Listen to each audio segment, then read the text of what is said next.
सभी लोग जोर से जयकारा लगाएंगे।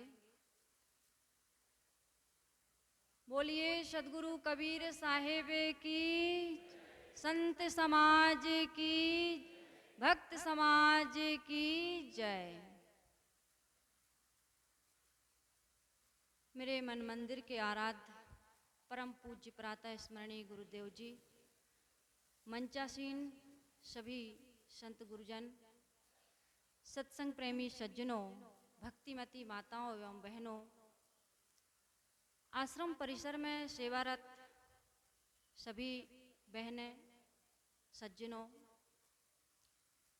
त्रिदिवसीय सत्संग समारोह का आयोजन नवापारा आश्रम, द्वितीय दिन का यह पहला सत्र आप सभी की सेवा में मुझे भी थोड़ा समय मिला है। बहुत सुंदर भजन और उसके बाद विचारों से हम लाभ ले रहे थे। लगभग संसार के सभी महापुरुष एक ही बात कहते हैं, हमारे मानव जीवन को सफल और सार्थक बनाने के लिए हमें समाज की सेवा और आत्मा का कल्याण करना चाहिए।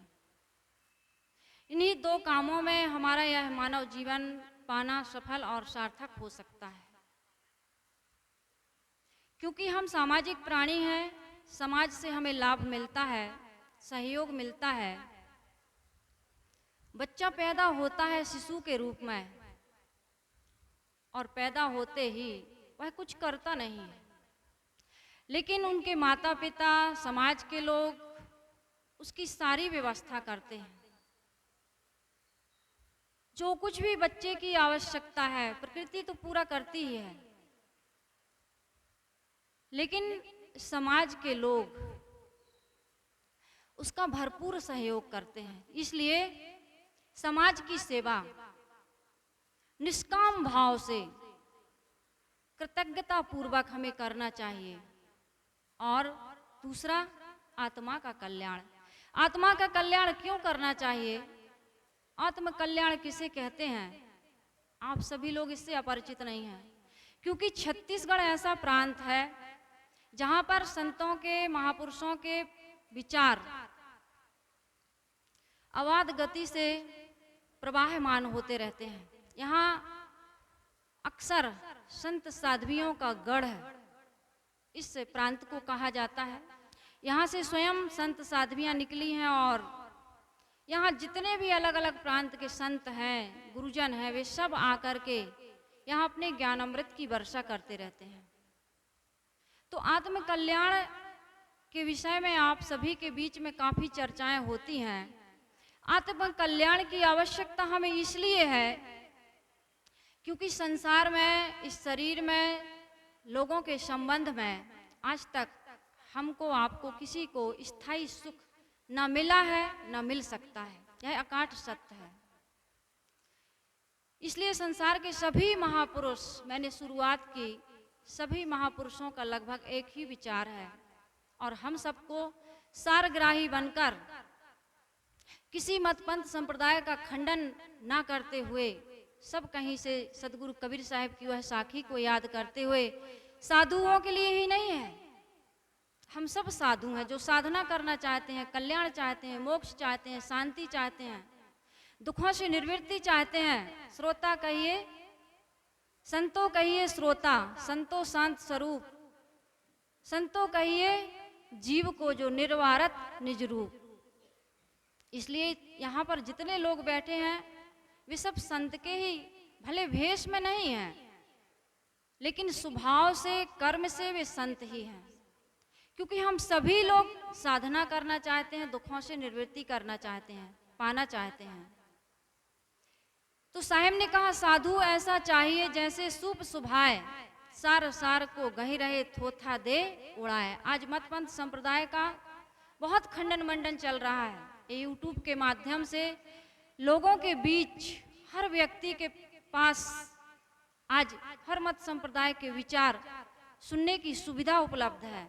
इसलिए किसी भी व्यक्ति को इन विचारों में उलझने की आवश्यकता नहीं है। सब कहीं से सार ले लेना चाहिए, जड़ चेतन गुण दोषमय विश्व कीन करतार, संत हंस गुण गहई पे परिहरि बारी विकार।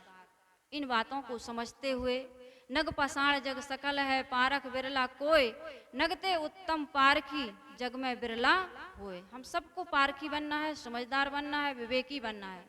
पारखी का मतलब ये पारख सिद्धांत कबीर पंथ का ये सिद्धांत नहीं, हम सबके अंदर परख है। गुरुदेव जी कहा करते थे एक चींटी के अंदर भी परख की शक्ति है, वो चीनी को ले लेती है और कंकड़ को छोड़ देती है। हम मार्केट जाते हैं, बाजार जाते हैं, सब प्रकार का माल वहां बिकता है, सब अपना अपना विज्ञापन करते हैं, आवाज लगाते हैं। अब तो गांव-गांव में लोग बेचने आते हैं, छोटे छोटे गांवों में साइकिल में, मोटरसाइकिल में अपना विज्ञापन करते हैं, आवाज लगाते हैं। लेकिन हम कौन सी वस्तु ग्रहण करते हैं, किस व्यक्ति को बुलाते हैं या किसके पास जाते हैं, जिस वस्तु की हमें आवश्यकता होती है। हम यह शिकायत करने लगे कि हमें भाटा नहीं चाहिए, मिर्ची नहीं चाहिए, या हम गोभी नहीं खाते हैं, आप इसका मार्केट क्यों लगाए हैं, इसको क्यों बेच रहे हैं, हमें क्यों बुला रहे हैं, क्यों आकर्षित कर रहे हैं। तो ये हमारी नादानी होगी। आपको जो लेना होता है आप लेते हैं और चले जाते हैं। तो इसलिए मेरा निवेदन आप सभी से यही है कि हमें विचार यह करना है कि मानव जीवन जो हमें मिला है, क्या हम अपने जीवन से पूर्ण संतुष्ट हैं? यदि नहीं है तो इसमें दोष किसका है? हमारा अपना जीवन है, हम अपने ढंग से जीते हैं,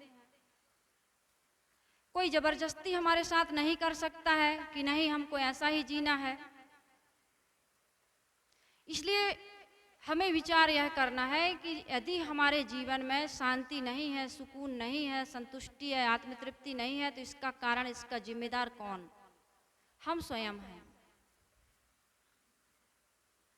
इसलिए हमें विचार करना होगा। संत श्री गुरुभूषण साहिब जी ने एक समय ध्यान शिविर में एक बहुत अच्छी बात कही थी, मुझे वो बात बहुत प्रभावित करती है। साहिब जी ने कहा था कि हम सब अपने जीवन में अपने हाथों से अपनी श्रद्धांजलि लिखें। ये बहुत बड़ी चुनौती है, बहुत बड़ी कसौटी है अपने आप की। क्या करना है? हम सब अपने जीवन में अपनी श्रद्धांजलि लिखें, तो हमें पता होगा कि हमारा जीवन सचमुच में निंदनीय है कि प्रशंसनीय है। मरने के बाद श्रद्धांजलि मनाई जाती है, लोग श्रद्धांजलि सभा में अपना अपना वक्तव्य देते हैं, लेकिन 100% वह सच नहीं होता है। मेरे विचार से हम सभी लोग एक नकली जीवन जीते हैं, और नकली जीवन जी रहे हैं तभी हमारा मन असंतुष्ट है। यदि असली जीवन जीते, बिंदु जी का एक भजन मैंने बचपन में सुना था, आज भी मुझे याद है कि बताऊं तुम्हें श्याम सुंदर, बताऊं तुम्हें श्याम सुंदर, क्या कि मैं क्या हूं, अगर पूछिए सच तो बहुरूपिया हूं। आदमी बहुरूपिया बना हुआ है, डुप्लीकेट जीवन जी रहा है, ओरिजिनल जीवन नहीं। यदि ओरिजिनल जीवन जीते हैं तो केवल बच्चे जीते हैं, जो भी कोई चतुराई, चालाकी, बेईमानी नहीं जानते हैं। उनके जीवन का अध्ययन करके देखिए। इसलिए लोग कहते हैं बालक भगवान, वृद्ध भगवान, जवान भगवान। कोई आपने अभी तक, मैंने तो नहीं सुना, शायद आप लोगों ने सुना हो, लेकिन बालक भगवान कहा जाता है। क्यों कहा जाता है? क्योंकि बालक ओरिजिनल जीवन जीता है, पागल भी ओरिजिनल जीवन जीते हैं, लेकिन बालक और पागल में यह अंतर है कि वो आत्मकल्याण का काम नहीं कर सकते हैं। तीसरा व्यक्ति ओरिजिनल जीवन जीता है जो असली संत होते हैं। वो ग्रस्त व्रक्त कोई भी हो सकता है। गुरुदेव जी इसकी कसौटी देते थे। मैंने अभी श्रद्धांजलि के बारे में कहा, गुरुदेव जी कहा करते थे कि यदि आप अकेले में हो और एक कागज और कलम ले लें और अपने मन में जो विचार आ रहे हैं उनको एक कागज पर लिखें, और लिख करके यदि दूसरे को आप दिखा सकें, बता सकें, तो हमें कह सकते हैं कि वास्तव में हम असली जीवन जीते हैं। हम बैठे रहते हैं, विचार करते हैं, कुछ ना कुछ चिंतन चला करता है, कोई पूछता है क्या क्या सोच रहे हो, हम कह देते हैं कुछ नहीं, बात ऐसे ही। तो ऐसे ही जिंदगी में कुछ हमने ऐसे कार्य किए हैं, कुछ ऐसा जो नहीं करने योग्य काम था उसको भी कर बैठे, असावधानी में, अज्ञान में, गलत संगत से, किसी भी कारण से। लेकिन आज हमें सत्संग मिला हुआ है, संत गुरुजन मिले हुए हैं। हम सदगुरु संतों के सानिध्य में बैठ कर के घंटों घंटों विचार भी सुनते हैं, सदग्रंथों का अध्ययन भी करते हैं। लेकिन यदि आज भी हम ओरिजिनल जीवन न जी पाए तो सदगुरु कबीर साहब कहते हैं, जान बूझ नर कपट करत है, तेहि अस मंद न कोई, कहीं कबीर तेहि मूढ़ को भला कौन विधि होई। आज भी हम अपने आत्म कल्याण का या शांति का या संतुष्टि का, तृप्ति का काम नहीं कर सकते हैं। इसलिए हम सबको ओरिजिनल जीवन जीने का प्रयास करना चाहिए। हर व्यक्ति यदि ओरिजिनल जीवन जीने लगे, नेचुरल जीवन जीने लगे, कोई दिखावटी या कोई बनावटी कार्य ना करे, तो आत्मसंतुष्टि तो मिलेगी ही, समाज में हमें प्रशंसा भी मिलती है। जब किसी व्यक्ति पर कोई उंगली उठाई जाती है, कुछ उलाहना दिया जाता है या कुछ कहा जाता है, तो आदमी सफाई देता है। आदमी यदि सफाई देना और शिकायत करना बंद कर दे तो उसका जीवन वास्तव में सफल और सार्थक हो सकता है। और सफाई देना और शिकायत करना ये हमारी जिंदगी की सबसे बड़ी हार है। इस हार को हमें जीत में कैसे बदलना है, इसके लिए संत गुरुजनों का सत्संग मिला हुआ है, विवेक संपन्न यह मानव जीवन मिला हुआ है। इस काम को हम सभी को करना चाहिए। ईमानदारी पूर्वक हमें संत गुरु के चरण शरण में लग करके अपने कर्तव्यों का उचित निर्वाह करना चाहिए। जो व्यक्ति जहाँ पर है, जो कर्तव्य उसको मिला हुआ है, ग्रस्त हो, विरक्त हो, इसकी कोई विशेषता नहीं है। कितने लोग कहते हैं कि घर परिवार समाज गृहस्थी को छोड़ करके साधु हो जाएंगे। साधु होने से भी कुछ नहीं होगा, ये मेरा अपना विचार है। यदि ईमानदारी पूर्वक हम जीवन नहीं जीते हैं, कर्तव्य का निर्वाह नहीं करते हैं, तो हम साधु के वेश में भी अपने लक्ष्य को प्राप्त नहीं कर सकते। अपना लक्ष्य क्या, मैंने शुरू में कहा, शायद आप लोगों को याद हो, समाज की सेवा और आत्मा का कल्याण। और समाज की सच्ची सेवा वही व्यक्ति कर सकता है, या वही समाज की सच्ची सेवा है जो स्वयं के जीवन का निर्माण करता है। और जो व्यक्ति स्वयं के जीवन का निर्माण करता है, चाहे सदगुरु विशाल साहेब हों, चाहे लाओ त्से हों, चाहे संसार के कोई महापुरुष हों, भले उनको कोई नहीं जानता हो, फिर भी वो समाज के लिए एक वरदान साबित होते हैं। इसलिए हम अपने जीवन को सुंदर बनाएं। अपना जीवन सुंदर बनेगा तो हमारे आसपास में, हमारे साथ में रहने वालों का जीवन भी सुंदर बनेगा। मैं अक्सर देखा करती हूँ, जिस समाज में ग्रस्त या विरक्त रहते हैं वहाँ राग द्वेष हुआ करता है। जो सावधान नहीं उनके लिए, इसलिए मैंने कहा कि हम सबको अपने कर्तव्य का निर्वाह करना चाहिए। घर परिवार में रहकर भी पत्नी का क्या कर्तव्य है, पति का क्या कर्तव्य है, माता पिता का क्या कर्तव्य है, माता पिता के प्रति बहू और बेटे का क्या कर्तव्य है, बच्चों का क्या कर्तव्य है, इसके लिए सुंदर सीख देती है रामायण, भागवत, गीता, सदगुरु कबीर साहब का बीजक, जो हमारे दोनों पक्षों को सुधारता है, व्यवहारिक पक्ष को भी और हमारे आचरण पक्ष को, अध्यात्म को भी संबल मिलता है। सदगुरु कबीर साहब की वाणी से अधिकतम आध्यात्मिक संबल, आध्यात्मिक बल मिलता है, प्रकाश मिलता है। और सदग्रस्त को रामायण में जो सुंदर शिक्षा दी गई है, इसलिए मैं रामायण के उदाहरण जगह जगह दिया करती हूँ। तो मेरा निवेदन है कि आप सभी लोग सब कहीं से सारग्राही बने, ईमानदार बने, ओरिजिनल जीवन जिएं, अपने जीवन को सफल सार्थक बनाएं और आत्मसंतुष्टि, आत्म तृप्ति का अनुभव करके इसी जीवन में अपने वासना को जलाने का काम करें। संसार में सुख नहीं है, संसार में तृप्ति नहीं है, संसार में अमरता नहीं है। इन बातों को आप बहुत अच्छे से सुनते रहते हैं। मैंने पहले ही कहा, छत्तीसगढ़ संतों का गढ़ है, साध्वियों का गढ़ है, आप सत्संगी हैं और मुझे बड़ी खुशी होती है जब मैं छत्तीसगढ़ में आती हूँ। आप सब के विचार और व्यवहार आचरण को सुनकर, देखकर, आप सबके साथ रहकर मुझे आत्मीय आनंद की प्राप्ति होती है, अनुभूति होती है। तो मेरी आप सभी से यही प्रार्थना है और यही निवेदन है, जो भी समझें कि अपने जीवन को ईमानदारी पूर्वक संत गुरु जनों के उपदेश के अनुसार बनाने का प्रयास करें। जो जितना ईमानदारी से अपने जीवन में काम करेगा उतना उसको शांति मिलेगी। इन्हीं शुभ विचारों के साथ मैं अपनी वाणी को विराम देती हूँ। यदि आपको मेरे विचार अच्छे लगे तो जोर से जयकारा लगाएंगे, हाथ ऊपर उठा करके लगाएंगे। बोलिए सदगुरुदेव की जय। साहेब बंदगी साहेब बंदगी साहेब। बहुत बहुत धन्यवाद। अब समय न गवाते हुए हम सीधे कबीर ब्रह्मचारिणी आश्रम नवा गांव से पधारी हुई सुश्री समता साहब, आपसे निवेदन है कि आप 20 मिनट विचार दे करके हम सबको लाभान्वित करें। सुश्री समता जी।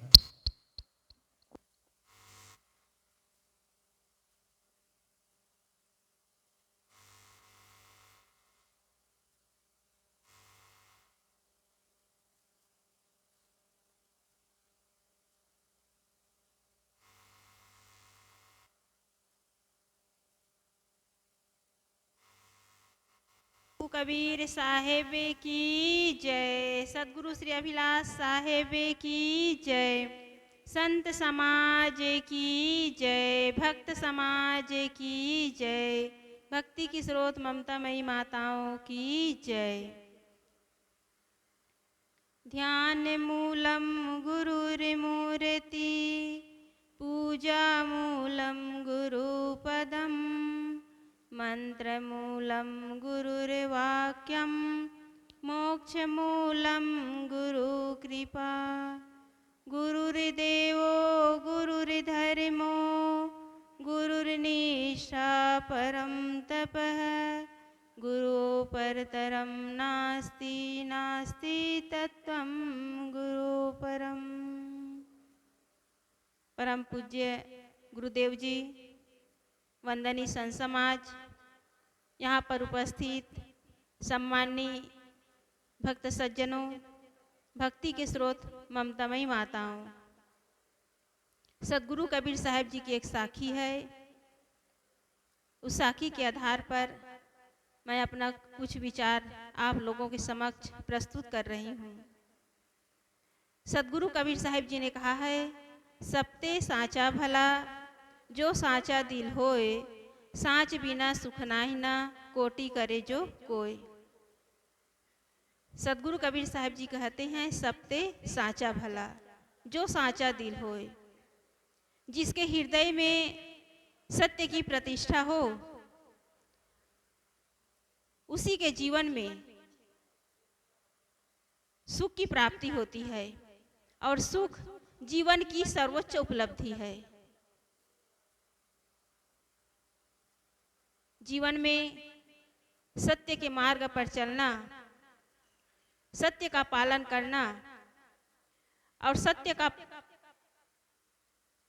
पालन करते हुए अनंत सुख को प्राप्त करना, यही जीवन की महान उपलब्धि है। लेकिन लोगों के अंदर यही धारणा है कि बिना झूठ बोले काम नहीं चलता। अक्सर लोग कहते हैं कि बिना झूठ बोले जो व्यावहारिक काम है, धंधा व्यापार या अन्य काम, बिना झूठ के नहीं चल सकता। और यही कारण है कि आज लोग जो है झूठ का सहारा लेकर के अपने जीवन को दुख की ओर ले जा रहे हैं। झूठ का सहारा पकड़ोगे तो जीवन में कभी सुख मिलने वाला नहीं है। हमें विचार करना चाहिए कि हम इतना अच्छा विवेक संपन्न मानव जीवन पा करके यदि झूठ का सहारा लेकर के जीवन जीते हैं तो हमसे अभागा और कोई नहीं है।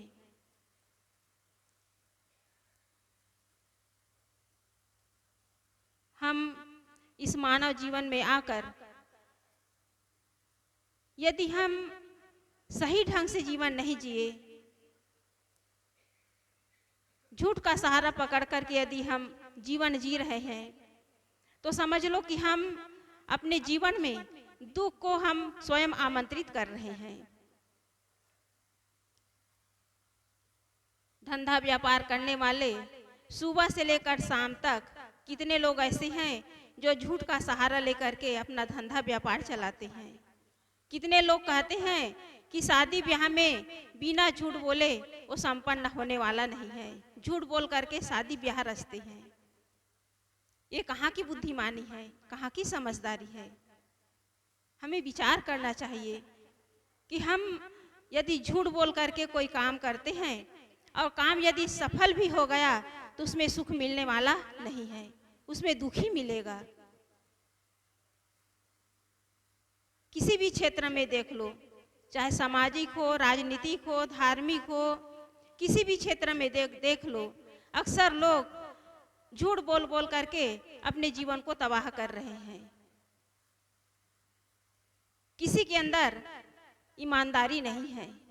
इसी कारण न आज आदमी के अंदर शुद्ध व्यवहार है और न ही कोई भी सामान यदि खरीद लो तो वो शुद्ध मिलने वाला नहीं है।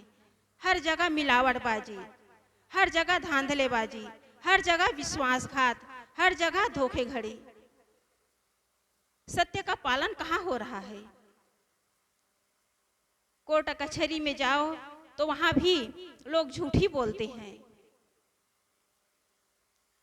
जब केस की पैरवी होती है, बयान लिया जाता है तो कोर्ट में गवाह पेश किया जाता है और गवाह के सामने वकील जो है धार्मिक ग्रंथ गीता उसके हाथ में रखते हैं और उससे कहलवाया जाता है कि जो कुछ भी कहूँगा सच कहूँगा, सच के सिवा कुछ नहीं कहूँगा।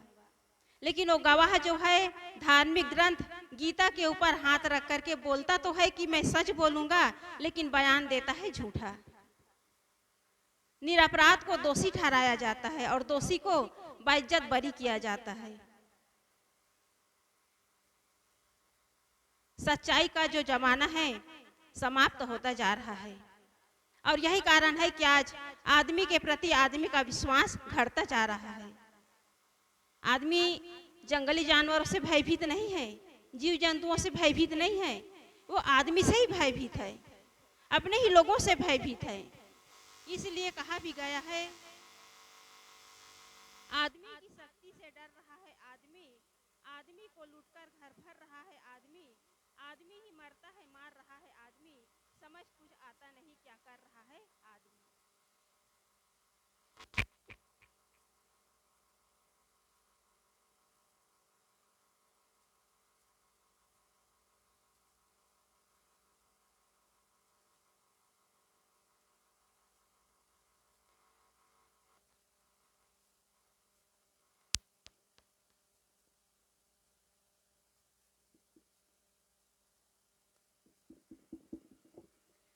तो इस तरह मनुष्य जो है अपने ही लोगों के बीच अपना विश्वास खोता जा रहा है। हम विवेक करें कि हम किस तरह से जीवन जी रहे हैं, किस ढंग से जीवन जी रहे हैं। हमारा जीवन जीने का जो ढंग यदि गलत है, गलत नीति से हम जीवन जी रहे हैं तो कभी सुख मिलने वाला नहीं है। इसलिए सत्य को समझें। पहली बात है सत्य ज्ञान। यहाँ चतुर्विध सत्य कहा गया है, उसमें सबसे पहली बात है सत्य ज्ञान। और सत्य ज्ञान क्या है? जड़ और चेतन का यथार्थ ज्ञान। जड़ और चेतन का यथार्थ ज्ञान न होने के कारण आज मनुष्य जो है अपने आत्म तत्व को न पहचान कर केवल बाहर जड़ मूर्तियों में, पूजा पाठ में, ग्रह लगन में, अनेक प्रकार के गलत मान्यताओं में उलझे हुए हैं। चमत्कार, अंधविश्वास और पाखंड के पीछे लोग भटक रहे हैं। कितने लोगों के अंदर यही धारणा है कि भगवान पानी बरसाता है। भगवान यदि पानी बरसाता तो जब अनुकूल होता तब पानी बरसाता। जहां पानी की आवश्यकता नहीं है वहां पानी बरसता क्यों है?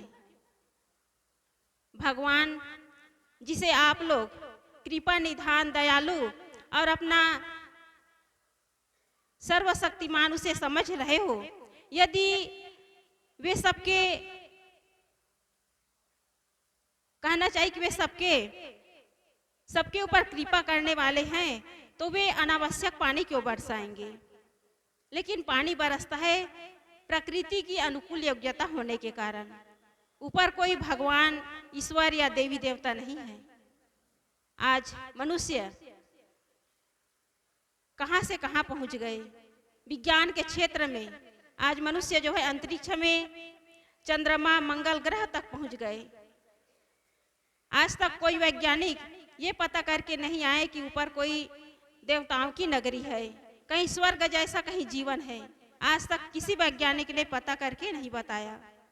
लेकिन मनुष्य केवल सुनी सुनाई बातों पर विश्वास करके केवल यही आशा विश्वास में अपने जीवन को खो रहे हैं कि भगवान ऊपर बैठा है, और उसी की खोज में भटक रहे हैं। जब तक यथार्थ बोध नहीं होगा, यथार्थ ज्ञान नहीं होगा, तब तक लोग जो है अंधविश्वास और पाखंड में इसी तरह उलझे रहेंगे, भटकते रहेंगे, और उन्हें वास्तविकता का बोध नहीं होगा। क्योंकि कितने ऐसे लोग हैं जो भटकाने वाले हैं और भटका ही रहे हैं। कथा पुराण के माध्यम से आज कितने लोग भटक रहे हैं। पूजा पाठ और व्रत उपवास के नाम पर आज लोग जो है सस्ते नुस्खे अपना करके अपने जीवन में अनेक प्रकार के रिद्धि सिद्धि के लिए भटक रहे हैं। पूजा पाठ के नाम पर आज तक न किसी को सुख मिला है, न शांति मिली है, और न किसी को स्वर्ग और मोक्ष मिलने वाला है। कितने लोग रोगी है तो अस्पताल न जा करके इन्हीं पंडितों और ज्योतिषियों और इन्हीं पाखंडियों के पास जा करके अपना समय, शक्ति और धन बर्बाद कर रहे हैं। आप स्वयं विचार करिए, कितने बड़े बड़े हॉस्पिटल और हॉस्पिटल में बड़े बड़े तकनीक हैं, क्या वे झूठे साबित हो सकते हैं? यदि ऐसा होता, किसी के भभूत से, किसी के दुआ ताबीज से यदि किसी का रोग ठीक हो जाता, तो आज ये बड़े बड़े हॉस्पिटल बंद हो जाते, बड़े बड़े मेडिकल क्यों खुलते? लोग विचार नहीं करते, केवल अंधविश्वास और पाखंड में पड़ करके अपना जो समय है, शक्ति, उसे बर्बाद कर रहे हैं। लोगों के अंदर समझ नहीं है, पढ़ लिख लिए लेकिन विवेक और विचार न करने के कारण केवल बाहर भटक रहे हैं। विचार करना चाहिए। इसलिए जड़ और चेतन का जब तक यथार्थ बोध नहीं होगा, तब तक लोग भटकते ही रहेंगे। दूसरी बात है सत्य भाषण। जैसा हम सुने हैं उसे वैसा ही कहना, और उसमें किसी भी प्रकार के लिपा पोती बात न करना, यही सत्य भाषण है। सदगुरु कबीर साहिब जी ने कहा है, सांच बराबर तप नहीं, झूठ बराबर पाप। सत्य बोलने के समान और कोई तपस्या नहीं है। हम गाली, निंदा, झूठ और अनेक प्रकार के बुराई से अपने आप को बचाने का प्रयास करें। हम दूसरों की बुराई करते करते, दूसरों की निंदा करते करते हम स्वयं उन्हीं दोषों से ग्रसित हो जाते हैं। जितना हमारा मन गलत संस्कारों से, गलत विकारों से ग्रसित होगा, उतना ही हमारा व्यवहार बिगड़ेगा, हमारा जीवन बिगड़ेगा। इसलिए जीवन को सुंदर बनाने के लिए हम अपने अंदर जो विकार है उसे धोने का प्रयास करें, उसे निकालने का प्रयास करें। निंदा चुगली से बचे, बुराई से बचे। जहाँ दूसरों की निंदा हो रही हो, बुराई हो रही हो, वहाँ से हम हट जाए। क्योंकि सुनने से हमारा मन बिगड़ता है, स्वभाव बिगड़ता है, संस्कार बिगड़ता है। इसलिए हम सत्य के मार्ग पर चले, सत्य का पालन करें, सत्यवाणी का प्रयोग करें, तब जीवन अच्छा बनेगा। तीसरी बात है सत्य भावना। हमारी जो भावना है वो बुद्धि परक होनी चाहिए, कल्पना परक नहीं। लेकिन आज लोगों की बुद्धि जो है केवल काल्पनिक बातों पर ही टिकी हुई है। सत्य क्या है, असत्य क्या है, सार क्या है, असार क्या है, इस पर विवेक नहीं करते। जहां विवेक करना चाहिए वहां विवेक नहीं करते, और जहां विवेक नहीं करना चाहिए उस पर लोग जो है विश्वास और अपनी जो आस्था है उसे बिगाड़ रहे हैं। हम सब देख ही रहे हैं, बड़े बड़े मंदिरों में रोज चढ़ावा चढ़ रहा है, वो आवश्यक नहीं है। यदि उसके स्थान पर आप किसी गरीब, किसी रोगी या कोई गरीब लड़का है या गरीब कन्या है, उसके साथ आप अपना अर्थ उस पर लगाते हैं, सहयोग करते हैं, तो आपका धन सार्थक हो सकता है, आपका दान करना सार्थक हो सकता है। गरीब की सेवा कर दो, भूखे की सेवा कर दो, गरीब कन्या उसकी कन्यादान कर दो, गरीब बच्चा पढ़ा लिखा कर योग्य बना दो, तो यह धन की सार्थकता है। मंदिरों में सोना चांदी रुपये पैसे चढ़ावा में चढ़ा रहे हैं और पुजारी लोग फल फूल रहे हैं, बिना मेहनत किए उसे सब कुछ मिल रहा है। तो इस तरह विवेक करना चाहिए कि कहाँ हमारी आवश्यकता है और कहाँ हमें अपना जो धन है दान करना चाहिए। एक घटना है, एक बच्चा जो है 4 बजे स्कूल की छुट्टी के बाद वो घर नहीं गया, बस्ता लेकर के वो शमशान घाट पहुंचा। और शमशान घाट में जब वो बच्चा पहुंचा तो बस्ता को बगल में रख करके समाधि में लिपट कर रोने लगा, कहने लगा कि पापा जी उठिए ना, टीचर कह रहे हैं कि कल फीस लाना या तो अपने पापा को लाना, नहीं तो तुम्हारा नाम स्कूल से काट दिया जाएगा। बच्चा कहने लगा कि पापा मैं मम्मी से कहती हूँ कि स्कूल का फीस चाहिए, टीचर फीस मंगा रहे हैं, तो मम्मी कहती है कि बेटा तुम्हारे पापा जी है नहीं तो मैं कहाँ से फीस लाऊं।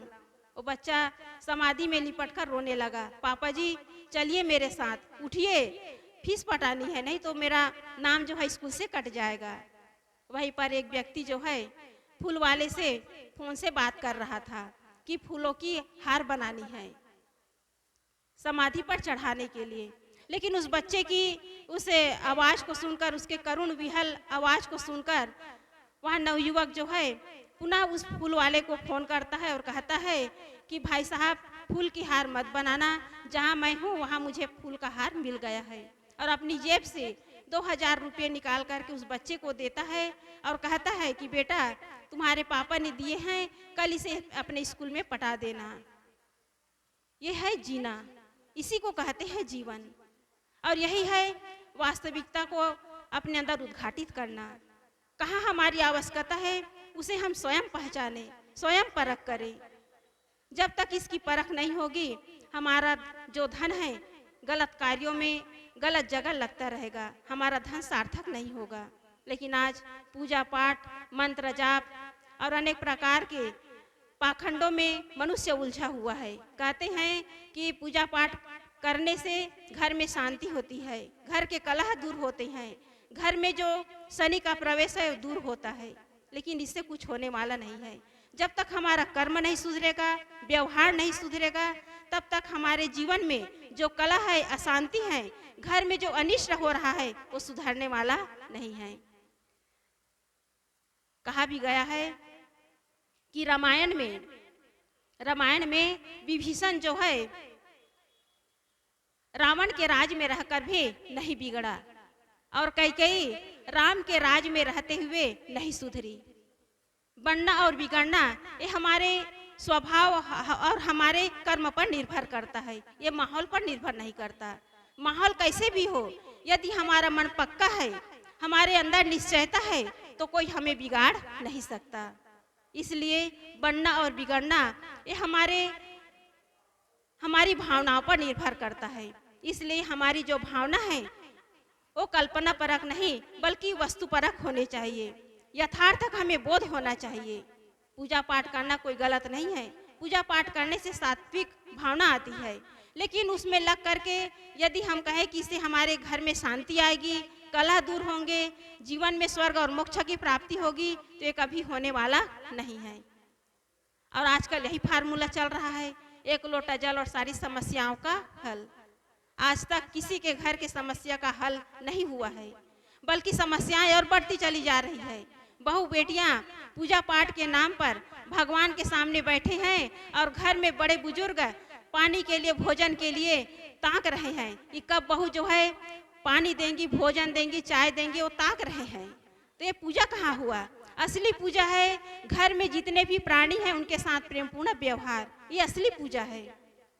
इसलिए बाहर हम पाखंडों में, गलत कर्मकांड में न उलझे। एक घटना है, एक सेठ जी थे और सेठ जी ने विचार किया कि मैं अपने घर में सत्यनारायण की कथा कराऊंगा। सत्यनारायण के कथा कराने से घर के कलह दूर हो जाते हैं। सेठ जी जो है पंडित जी के पास गए और पंडित जी से दिन तिथि निर्धारित किए और उससे सामान भी लिखवा करके लाए। जब वो सामान लेकर के घर आए तो कोर्ट से कागज आया था और उसका कोर्ट में उसे पेशी में हाजिर होना था। जिस दिन कथा होनी थी उसी दिन पेशी में उसे हाजिर होना था। सेठ जी परेशान हो गए कि कल पेशी भी है और कल घर में सत्यनारायण की कथा भी है। तो सेठ जी ने अपने बेटे से कहा कि बेटा, कल सत्यनारायण की कथा होनी है, पंडित जी आएंगे और मुझे कोर्ट में जाना जरूरी है। यदि कोर्ट में नहीं गया तो वारंट का कागज आ जाएगा, इसलिए पेशी में हाजिर होना जरूरी है। पंडित जी आएंगे, वो जैसा जैसा कहेंगे वैसा तुम करते जाना। पंडित जी आए, चौका लिपवाए, कलश जला करके भगवान जी को स्नान करके पूजा पाठ प्रारंभ किए। उस बच्चे से कहा कि बालक जाओ कोठे से गोबर ले आओ, गाय के गोबर ले आओ। वह बच्चा जो है दोना में गाय का गोबर ले आया। फिर पंडित जी ने कहा कि इस गोबर से गौरी और गणेश बनाओ। वह बच्चा जो है गौरी और गणेश बनाए। फिर पंडित जी कहने लगे कि इसे वस्त्र धारण कराओ। रूबी को हल्दी से भिंगा करके उसे वस्त्र धारण कराए। फिर पंडित जी ने कहा कि इसमें जल आचमन करो, इसमें आरती घुमाओ। फिर कहे कि इसमें 1001 रुपये चढ़ाओ और बच्चा वैसा वैसा करता गया। अंत में सत्यनारायण की कथा समाप्त होने के बाद, पूजा पाठ होने के बाद भोजन प्रसाद खिलाया गया। पंडित जी भोजन करके लेटे हुए थे। उस बच्चे को बुलाकर कहने लगे कि बेटा, भोजन थोड़ा ज्यादा हो गया है, गुड़ ले आओ। कहा जाता है कि भोजन के बाद यदि गुड़ खाओ तो भोजन जो है जल्दी पच जाता है। तो पंडित जी उस बच्चे से कहने लगे कि बेटा जाओ गुड़ ले आओ, भोजन थोड़ा ज्यादा हो गया है। बच्चा बड़ा पारखी था। वह जो है बच्चा जो है दोना में गुड़ ना ला करके गोबर लाया और कहने लगे कि पंडित जी ये लो गुड़। तो पंडित जी कहने लगे कि बेटा ये गुड़ नहीं है तो गोबर है। तो बच्चा कहने लगा कि नहीं पंडित जी, आप गलत मान रहे हैं, आप गलत सोच रहे हैं, आप गलत ढंग से देख रहे हैं, ये गोबर नहीं ये गुड़ है। तो कहने लगे कि मूर्ख कहीं का, मैं इतना बेवकूफ थोड़ी हूँ, ये गोबर है गोबर। तो बालक कहने लगा कि पंडित जी ये गोबर गौरी और गणेश बन सकता है, आप मान लिए तो आपको इसको गुड़ मानना ही पड़ेगा, आपको इसे गुड़ मानना ही पड़ेगा। पंडित जी समझ गए कि यहाँ मेरा जो पाखंडपूर्ण बातें हैं यहाँ चलने वाला नहीं है। तो इस तरह मनुष्य जो है विवेक और विचार नहीं कर पाते, केवल बाहर पाखंडों में और कर्मकांडों में उलझे हुए हैं। पूजा पाठ करने से, मंत्र जाप करने से कुछ भी होने वाला नहीं है। इसलिए हमारी जो दृष्टि है वो वस्तुपरक होनी चाहिए। यथार्थ बुद्धि से यदि हम निर्णय करके सही रास्ते पर चलते हैं तो हम कभी भटकेंगे नहीं, कभी गलत रास्ते पर चलेंगे नहीं, कहीं हम धोखा नहीं खाएंगे। आदमी धोखा क्यों खाता है? विवेक न करने के कारण, सत्य को न समझने के कारण आदमी धोखा खाता है। और धोखा देने वाले तैयार बैठे ही हैं। चाहे कहीं भी चले जाओ, राजनीति के क्षेत्र में, धर्म के क्षेत्र में, व्यवहार के क्षेत्र में, सामाजिक क्षेत्र में, कहीं भी चले जाओ, धोखा देने वाले पग पग में बैठे हैं। इसलिए हमें चाहिए कि हम सत्य के मार्ग पर चलते हुए अपना जो जीवन है उसे हम सुंदर ढंग से जीने का प्रयास करें। और चौथी बात है सत्य आचरण। जो हमें बातें बताई जा रही हैं, ज्ञान की बातें बताई जा रही है, वो केवल सुनने के लिए नहीं है बल्कि जीवन में आचरण करने के लिए है। हर आदमी जानता है कि चोरी करना, झूठ बोलना, व्यभिचार करना, हिंसा हत्या करना ये गलत है।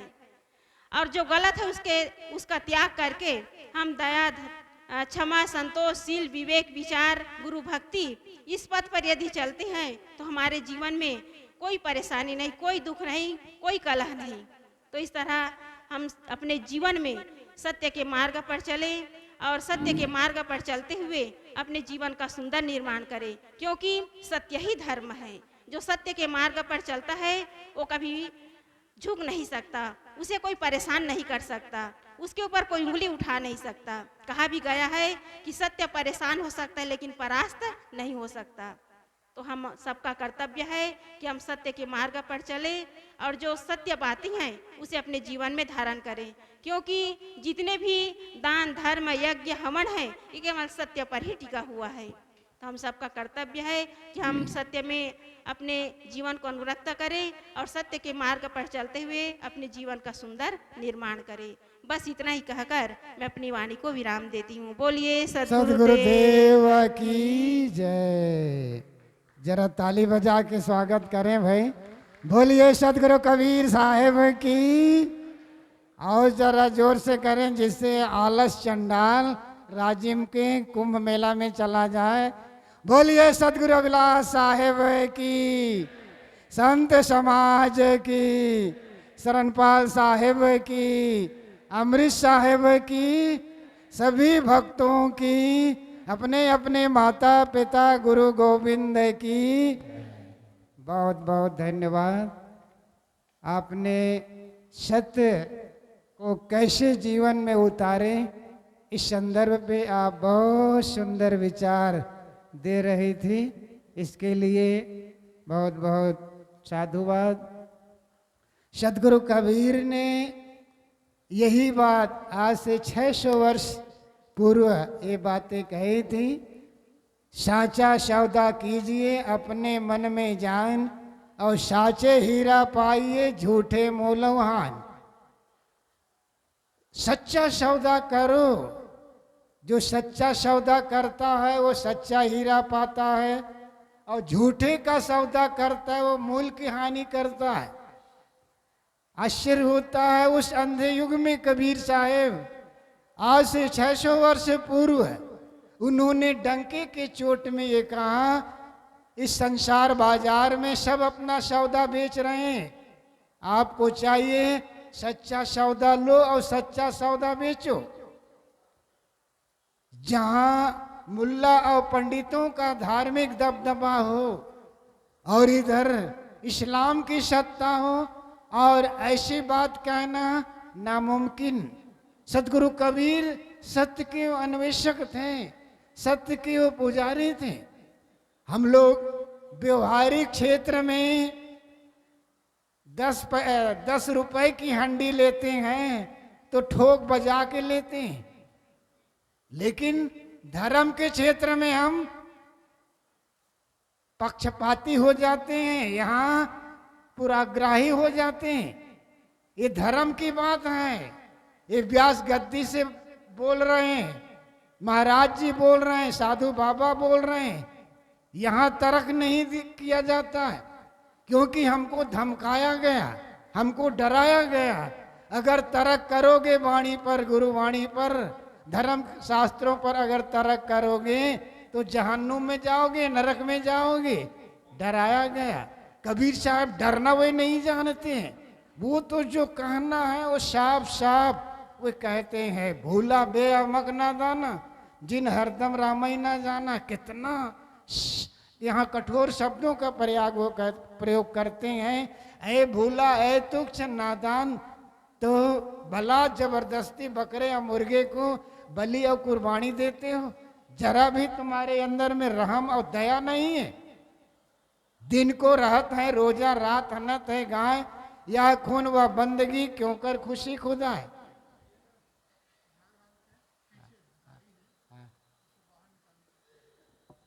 पीछे ध्यान हाल के पीछे गाड़ियां खड़ी हैं, जिनके गाड़ी हो वो बाहर निकाल दें भाई, क्योंकि सड़क के में भोजन भी पवाया जाएगा, इसलिए आप खेत में डालें, वहाँ से निकाल लें। हमारे व्यवस्थापक साहब की ये बात उन्होंने व्यवस्थापक ने कहा है। तो मैं कह रहा था कि सदगुरु कबीर कहते हैं सच्चा सौदा करो। धर्म के क्षेत्र में हम सच्चा सौदा नहीं करते, मैं कुछ बातें बताऊंगा, कुछ मिनट। क्यों हम नहीं कर पाते हैं?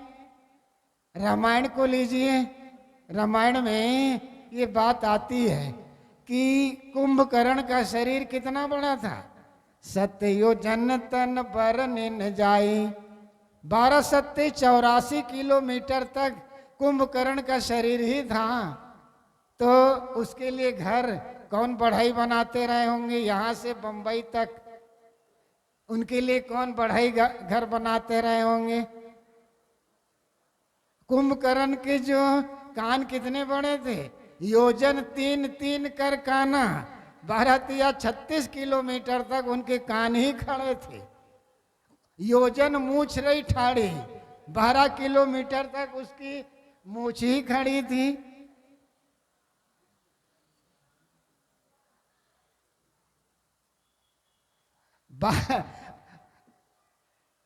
बारह किलोमीटर तक उसकी मूछ ही खड़ी थी। यहां हम तर्क नहीं करते, यहां तो कहते हैं भाई रामायण में लिखी है।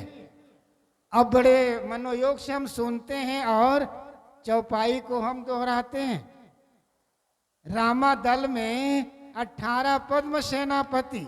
बताओ, रावण के सीआईडी रावण से कह रहे हैं कि रामा दल में 18 पद्म सेनापति। आज बढ़ती हुई जनसंख्या में 8 अरब से कुछ अधिक जनसंख्या पूरी दुनिया में है, और रामा दल में केवल 18 पद्म सेनापति हैं। तो कमांडर कितने, सेना कितनी, पब्लिक कितनी, लंका कितना बड़ा?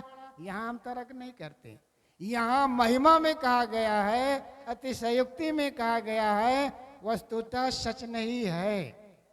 श्री राम के जन्म उत्सव देखने के लिए सूर्य भगवान 1 महीना के लिए रुक गए। मास दिवस का दिवस मरम न जाना कोय, और रथ समेत रवि थाके निशा कौन विधि होए। बताओ, 1 महीना तक सूर्य भगवान रुक गए। बताओ, सूर्य कोई भगवान है? सूर्य एक ग्रह है। और ये रहस्य को किसी ने नहीं जाना, ना माँ कौशल्या जानी, ना दशरथ ने जाना, और ना गुरु वशिष्ठ ने जाना। 16वीं शताब्दी में गोस्वामी जी वे रहस्य को जान गए। मास दिवस का दिवस है, मरम न जाना कोई, और रथ समेत रवि था क्यों, निशा कौन विधि होए। अब रात्रि किस प्रकार के हो, ये रहस्य किसी ने नहीं जाना। यहाँ भी महिमा में कहा गया है, अतिशयोक्ति में कहा गया, सच नहीं है। आइए महाभारत की श्रीमद् भागवत की कथा व्यास गद्दी में बैठ के पंडित महाराज क्या कहते हैं। राजा सगर की पत्नी सुमति के गर्भ से एक साथ 60,000 बच्चे पैदा होते भये, बोलो वृंदावन बिहारी लाल की जय। बताओ, एक साथ 60,000 बच्चे कहीं जन्म लेगा? यहाँ तर्क नहीं करते हैं। आज भी व्यास गद्दी में पंडित जी बैठ करके यही कथा बाच रहे हैं, हम सुनते जा रहे हैं। 1 लोटा जल और सारी समस्या का हल, आज भी हम सुन रहे हैं। लाखों लाखों की भीड़ होती है। ये हमारे कबीर पंथी कहे जाने वाले भी वहाँ भीड़ मचाते हैं। क्या कबीर के विचार को हम समझते हैं? क्या कबीर को हम जान रहे हैं? कबीर की वाणी आग है। अगर उस वाणी अगर हमारे अंदर में प्रवेश कर जाए तो ये सारे कूड़े कबाड़ अपने आप भस्मसात हो जाएंगे। बंधुओं, कबीर वाणी का हम अनुशीलन कहाँ कर रहे हैं? कबीर वाणी को हम अध्ययन कहाँ कर रहे हैं? देवी देवता भूत प्रेत मरी मसान जिंद चुड़ैल शकुन अपशकुन टोना टोटका ग्रह लगन मुहूर्त, ये सारे अंधविश्वास अपने आप धुआं के समान उड़ जाएंगे। लेकिन हम कबीर वाणी को अध्ययन कहाँ करते हैं? केवल कबीर पंथी हैं। अगर कबीर पंथी हैं तो कबीर वाणी का अध्ययन करें तो निश्चित है भ्रम से हम दूर हो सकते हैं। हमारे यहाँ का अध्यक्ष हमारे पास संदेश लेकर आए, प्रवचने केवल 1 घंटा प्रवचन हमारा हो सकता है, लेकिन हो सकता है उनके विचार से मैं सहमत हूँ। यहीं पर विराम देता हूँ। आइए भजन हम सुने बोलिए सदगुरु देव की जय। जरा जोर से जयकारा करें भाई। हमारे कौन है, गुरशरण भाई हैं कि कौन गाएंगे? तो मैं चाहता हूं गुरशरण भाई गाएं, क्योंकि सूरज भाई के सुनते रहें। अच्छा, कोई भी गाय हमारे लिए सब आदरणीय है।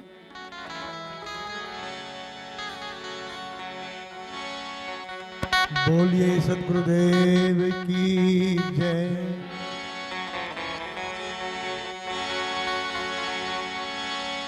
आइए कबीर का एक प्रसिद्ध भजन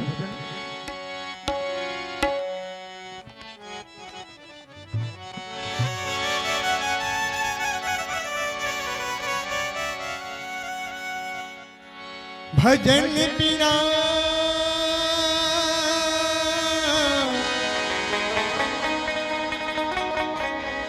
भजन बिना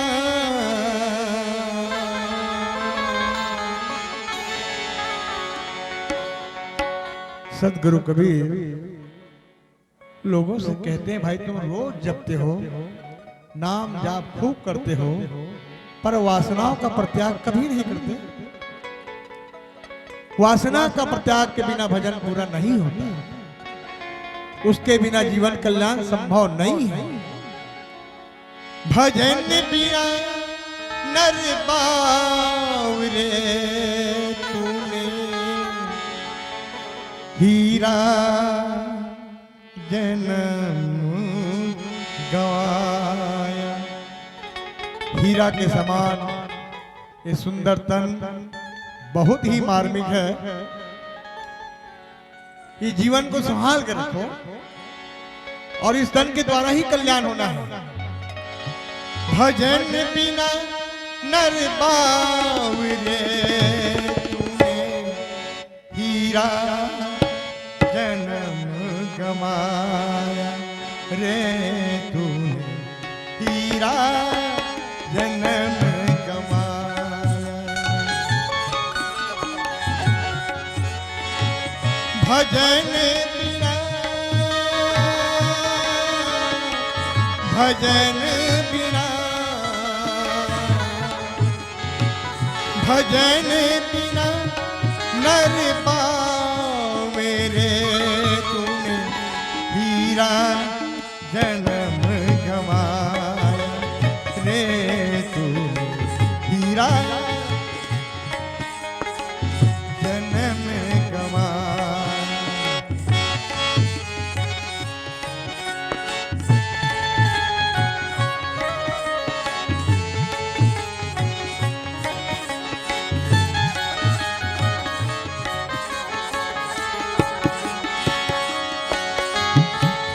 कभी न आया संत शरण में, कभी न आया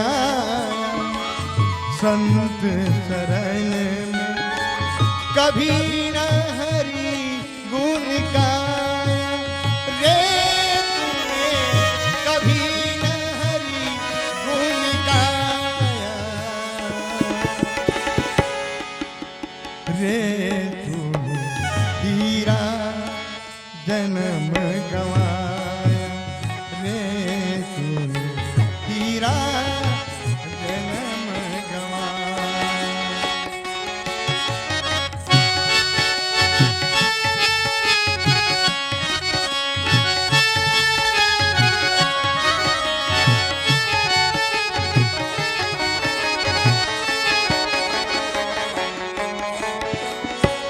ये संसार फूल सिमल का, ये संसार फूल सिमल का, शोभा देख निभाया रे तूने, शोभा देख निभाया। रह गए बैल के नाई, रह गए मर बैल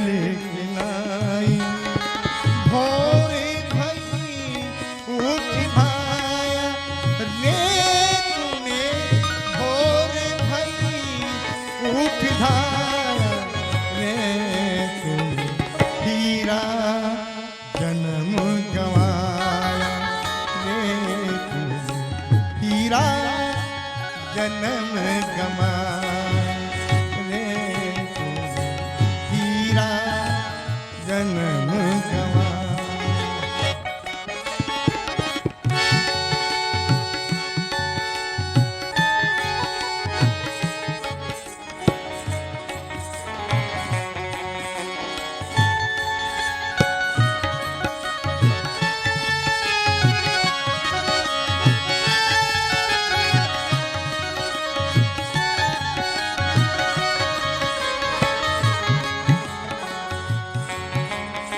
अंतिम पंक्ति है, ये जग है माँ यहाँ के लोभी, सारी दुनिया केवल माया पर ही अपना मन उसी में लगा।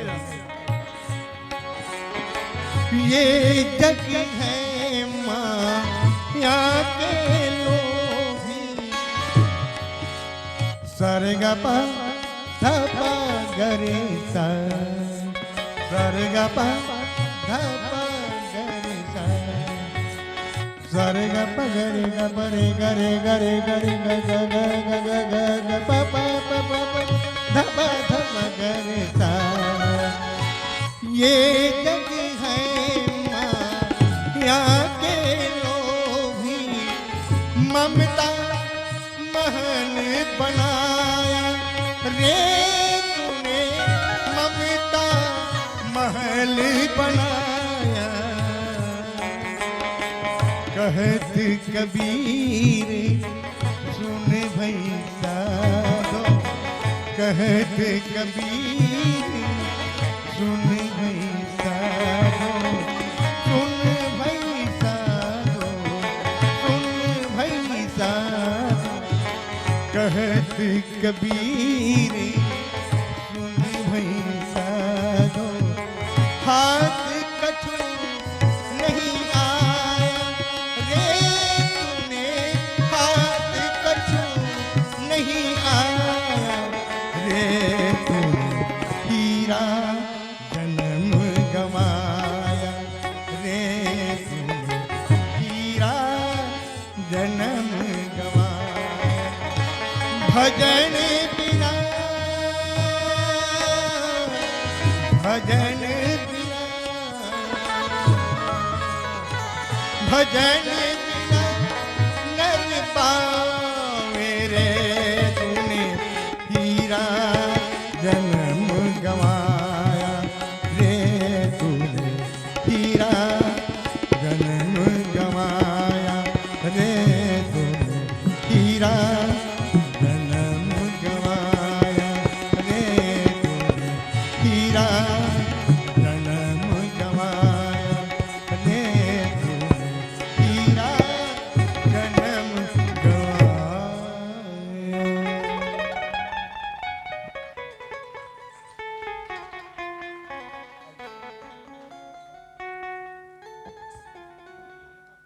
अब हम एक भजन और श्रवण करेंगे। पूज्यवर साहब जी कुछ ही पल में आने वाले हैं, तो आ ही रहे हैं।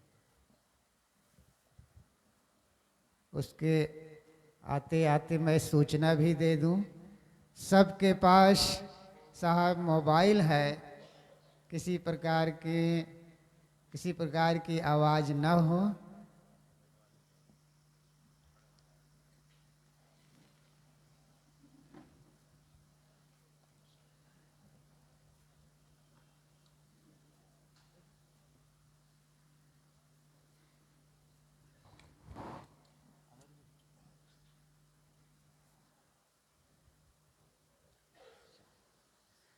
साहे बंदगी साहे बंदगी साहे। महिलाओं से निवेदन है, बढ़िया गद्दा और जाजिम बिछे हैं, उसमें आके बैठो ना आप लोग। बढ़ जाओ बढ़ जाओ।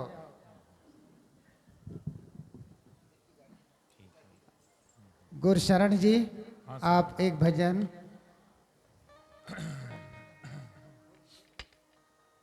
प्रेम से बोलिए सदगुरु कबीर साहेब की जय। एक सूचना है, ध्यान कक्ष के पीछे गाड़ियां है, बहुत सारे मोटरसाइकिल वगैरह वहां से हटाने के लिए संत लोग आए हैं यहाँ पर बोलने के लिए, बताने के लिए।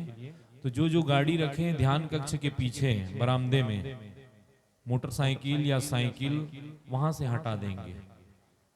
ध्यान देंगे, ध्यान कक्ष के पीछे बरामदे में, पीछे में ध्यान कक्ष के पीछे जो जगह है, मोटरसाइकिल रखे हैं बहुत सारे लोग, तो वहां से हटाने के लिए सूचना मिली है। तो आप हटा देंगे जिनकी जिनकी गाड़ी है।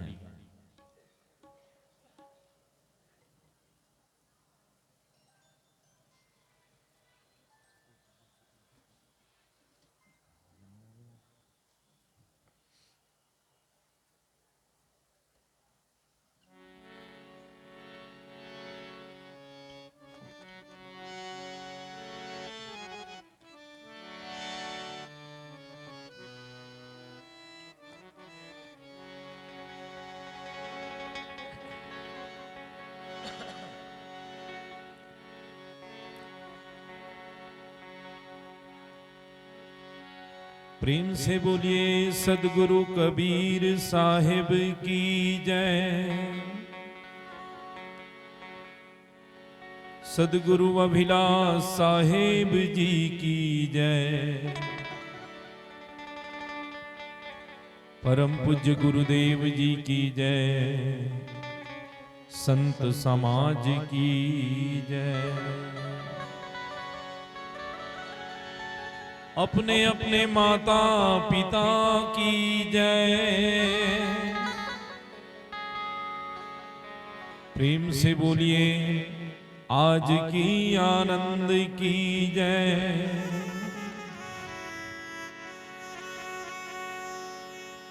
ध्यान मूलम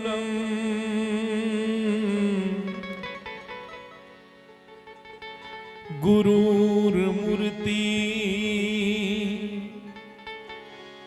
पूजा मूलम गुरुपदम।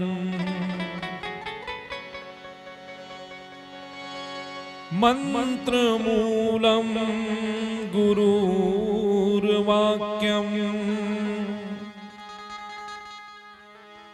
मोक्ष मूलम गुरुर्कृपा।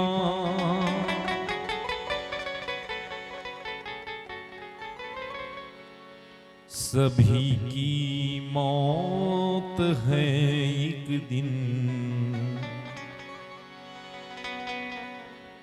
न कोई रहने आया है।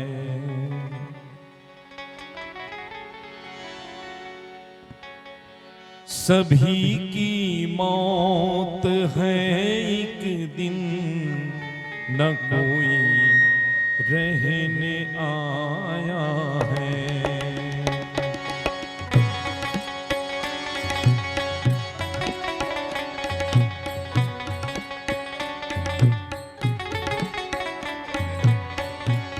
सभी की मौत है एक दिन, न कोई रहने आया है। जगत यह धर्मशाला है, मुसाफिर क्यों भुलाया है। सभी की मौत है एक दिन, न कोई रहने आया है। जगत यह धर्मशाला है, मुसाफिर क्यों भुलाया है।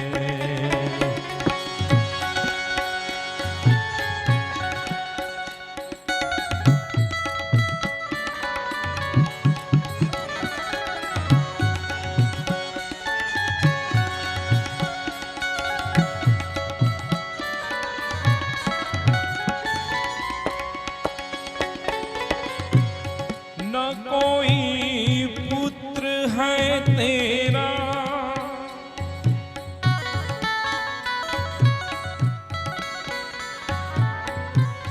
न कोई पुत्र है तेरा, न तारा बंधु पति पुत्री।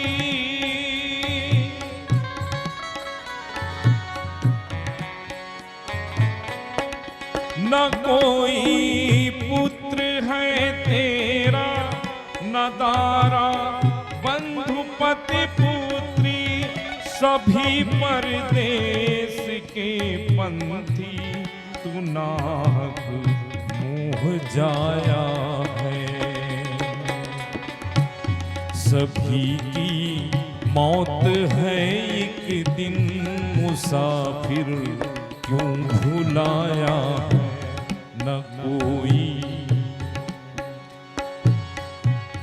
जगत यह धर्मशाला है, मुसाफिर क्यों भुलाया है।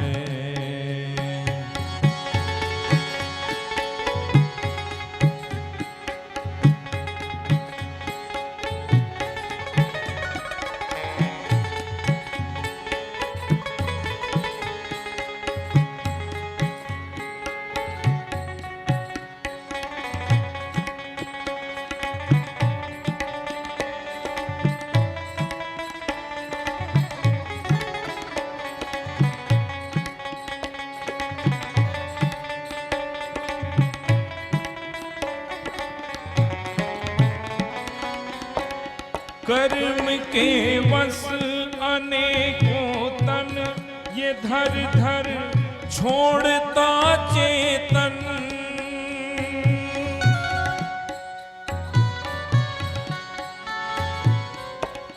कर्म के वश अनेकों तन, ये धर धर छोड़ता चेतन। न कोई साथ में जाता, अकेले जग भ्रमाता है, अकेले जग भ्रमाता है। सभी की मौत है एक दिन,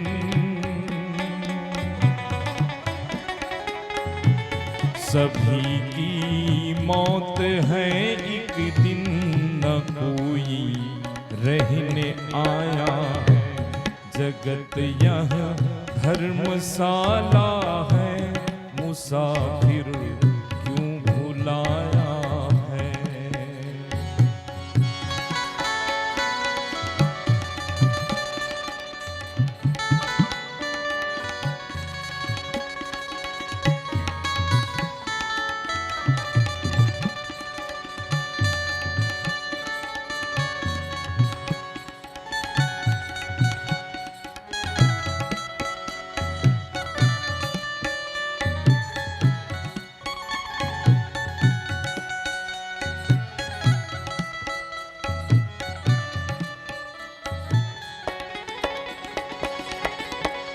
सभी है स्वार्थ के साथी, कुटुंबी मित्र संबंधी।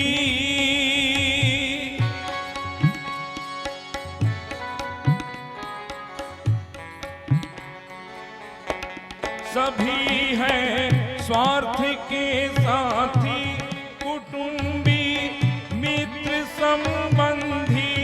करे तू धर्म सत्संगत, ये पाकर मनुज काया है, ये पाकर मनुज काया है। सभी की मौत है एक दिन,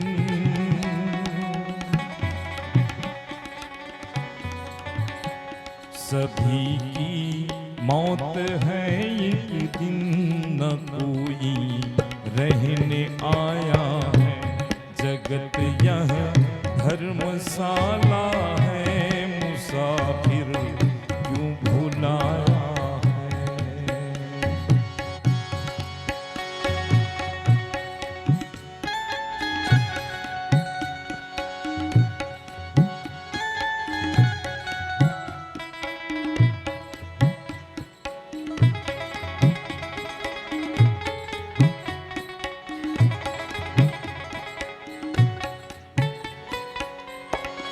जगत है स्वप्न की रचना, न इसकी हर्ष चिंता कर।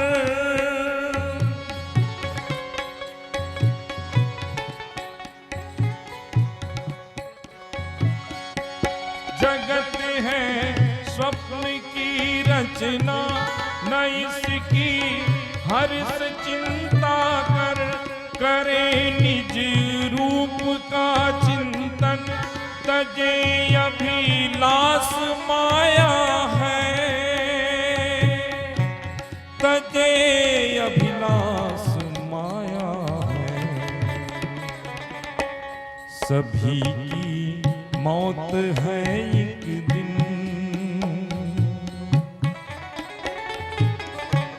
सभी की मौत है एक दिन, न कोई रहने आया है। जगत यह धर्मशाला है, मुसाफिर क्यों भुलाया है, मुसाफिर क्यों भुलाया है, मुसाफिर क्यों भुलाया है। बोलिए सदगुरु देव की जय। बहुत बहुत धन्यवाद।